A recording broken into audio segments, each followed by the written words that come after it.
దేవుడు కావాలనే కొన్ని శ్రమలు మన జీవితంలోకి అనుమతిస్తాడు.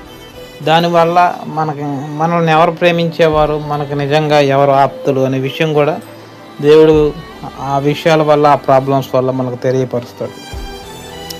ఎందుకనగా డబ్బులు ఉన్నప్పుడు, మంచి స్థితిగతులు ఉన్నప్పుడు ప్రతి ఒక్కరూ మనల్ని ప్రేమిస్తారు. మన ఇరుకులో ఉన్నప్పుడు, ఇబ్బందులో ఉన్నప్పుడు, నష్టాల్లో ఉన్నప్పుడు, కష్టాల్లో ఉన్నప్పుడు ఎవరైతే మనతో ఉంటారో అనే విషయం మనకు తెలియాలంటే మనకి అటువంటి ప్రాబ్లమ్స్ రావాలి. గతంలో ఎన్ని ప్రాబ్లమ్స్, ఇబ్బందులు పడినప్పటికీ దేవుడు ఒక నూతన క్రియ చేయబోతున్నాడు. కాబట్టి ఆ పూర్వపు స్థితిని మీరు జ్ఞాపకం చేసుకోవద్దు.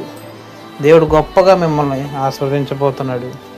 విశ్వాసంతో ముందడుగేయండి. ఖచ్చితంగా మిమ్మల్ని అభివృద్ధిలోకి నడిపిస్తాడు దేవుడు. నమ్మినట్లయితే ఆమెను చెప్పండి.